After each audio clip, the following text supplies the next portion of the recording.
The second Spider-Man No Way Home trailer has finally arrived, and it has taken Marvel fans by storm, revealing everything from up-close looks at the new villains to hints at the plot, but while it solved a few lingering questions. So without wasting time, stick with us, watchers of the Marvel Multiverse, and let's dive straight into a breakdown of everything that was revealed during the second trailer for Spider-Man No Way Home. Many of the aspects in the trailer that we'll be covering today will warrant their own in-depth explanations, theories, as well as analysis of each frame of the trailer, which rest assured we will do our best and we will provide in due time. But this video will be a wide look at the trailer as a whole and a dissection of some of the most promising moments, as well as what they seem to mean for the final cut of the film. The primary note to take away regarding this was the appearance, or rather lack thereof, of Tobey Maguire and Andrew Garfield, though they were alluded to in the trailer as Doctor Strange confirms the existence of other Spider-Men across the multiverse. Rumors have been circulating that there is a divide between what the executives at Sony and what Feige and his Marvel team wanted from the promotional material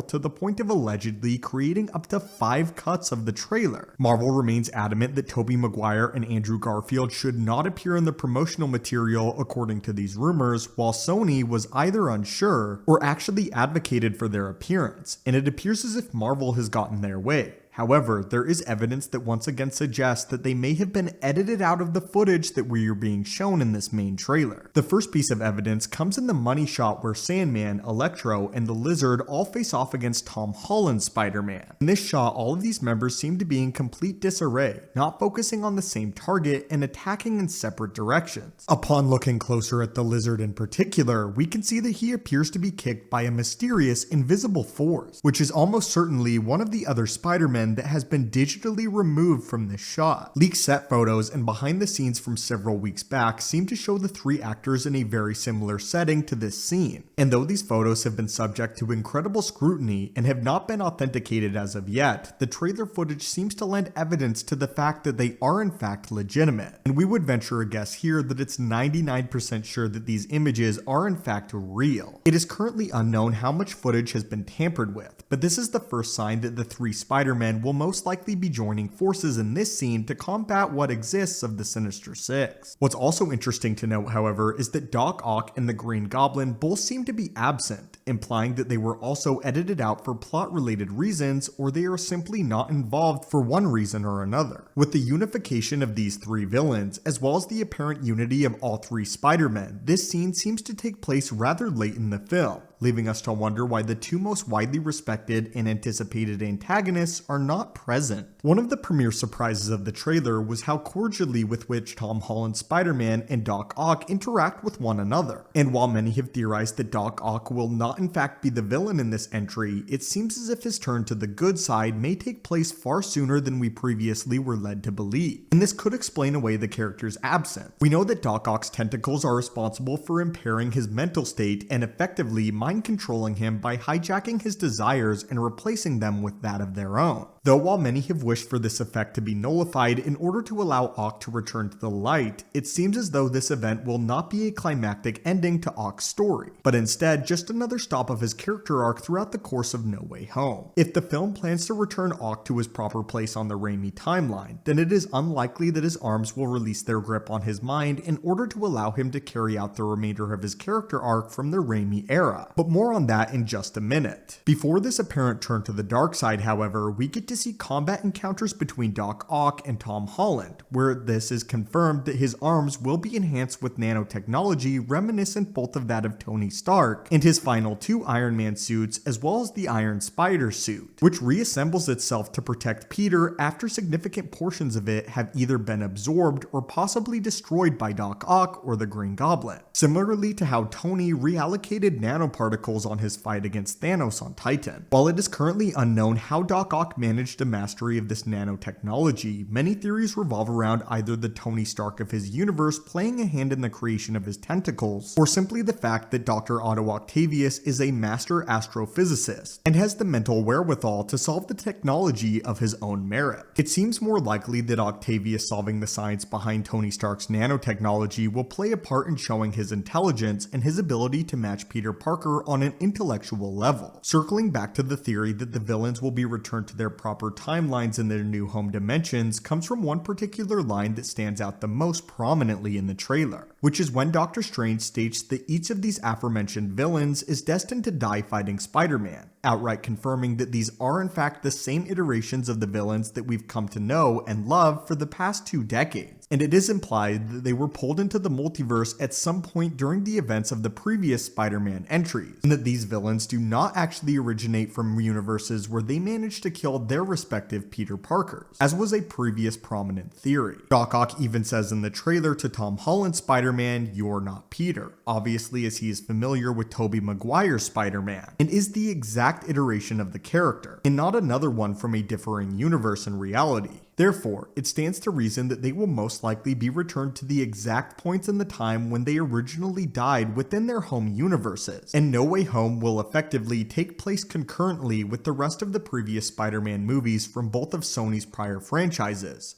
though this is speculative as of now and has yet to be confirmed. It is also important to remember that while the Lizard and Sandman are both set to reappear in the film, neither of them died to Spider-Man in their home universes that we have seen thus far. Though we don't know what exactly happens after the events of the aforementioned movies, but it seems unlikely that either of them would come back into conflict with their iterations of Spider-Man to the point of being killed, although again it is possible. It has been largely implied that the plot will revolve around Peter rounding up and capturing these villains, and placing them into a prison which Doctor Strange carries with him. And while some of the details revolving around this theory have been seemingly confirmed, others remain speculative. If Tom Holland's Spider-Man learns of their true fate after capturing them, then this could very likely be the catalyst for him setting the villains free later on in the film, and has been heavily hinted by various inside sources, but again has yet to be outright confirmed. We see that he attempts to steal the prison containment unit from Doctor Strange, and it's highly likely that during this conflict, the villains are somehow released, be it purposefully or by accident, and how much of the trailer takes place before and how much takes place after this event remains to be seen, but it's likely that we can reasonably deduce some of the most iconic shots of the trailer. For the bridge scene, we see Peter take on Doc Ock, who seems to recognize him at the end of the fight that Tom Holland is not the variant of Peter Parker that he knows, implying that this will take place towards the beginning of the multiversal conflict before Ock is most likely captured at the end of this encounter. When Doc Ock is captured, it's important to note that his tentacles are in fact red, and it's likely Doctor Strange that actually saves Peter from this encounter with Otto. It is also important to note the callback to The Amazing Spider-Man 2 in the fact that MJ seems to be falling in a very similar fashion to that of Gwen Stacy in that film, which is torn from the iconic panels of the night Gwen Stacy died, and this shot seems to take place towards the end of the film once the 3 Spider-Men and the villains are united in their final conflict with one another. Zendaya, the actress who plays MJ, has stated that they approached the film as if it was the closing of an era, which could potentially hint at the eventual demise of her character in a very similar fashion to that of Gwen Stacy, thus meaning that she would no longer continue forward with the franchise and may leave her beloved co-stars behind. We also got an up-close and personal look at a number of new villains, or rather returning villains, including Jamie Foxx's Electro, who has undergone significant redesigns in the past half-decade. This, however, seems to clash with Doctor Strange's line about how each of the villains are fated to continue along with their character arcs that were established in the previous Spider-Man franchises, as it doesn't make sense as to why being pulled into the multiverse would so drastically change Electro's appearance before he is returned to his home dimension. One prevalent fan theory states that this is simply Electro's consciousness that is transferred between realities, but the physical state that he takes on is contingent on the energy around him and the electricity that he is able to harness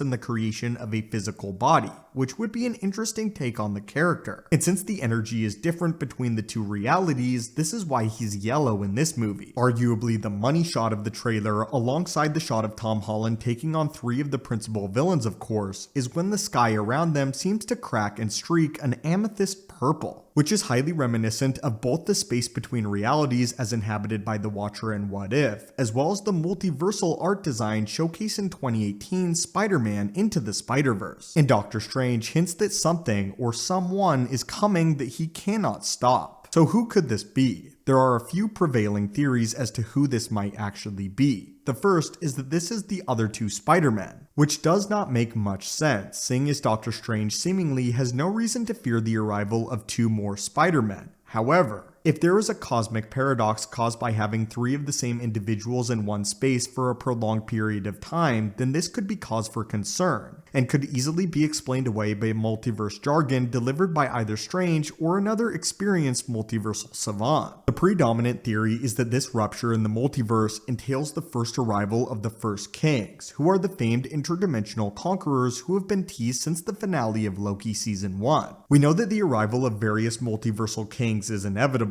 and that they will be making their MCU debut at some point in the near future. And with the next slated MCU property set to be Doctor Strange and the Multiverse of Madness, it makes sense that they would set up the overarching villain of the multiverse saga either now or in that film, or at least hint that something bigger is on the horizon in No Way Home if they do not in fact intend to show it. Though it is unlikely that Kang is in the third act and is the main antagonist, it is highly probable that he will be in some way involved in the mid-credits or post-credit scene for the movie, setting up the conflict with the various multiversal entries who are set to take center stage in the coming months in the MCU. While we will be sure to cover each of these aspects in depth within the coming days, we wanted to deliver you a cohesive collection of the most prominent information that we got from the trailer. But what did you think of the trailer, and is there anything major that we missed here in our breakdown? Again, hit that subscribe button if you want to stay up to date with everything No Way Home related. We'll be announcing the winner of the Far From Home hot toy tomorrow. As always, my friends, hit that subscribe button to assemble and join our team, and I hope to see you in the next video.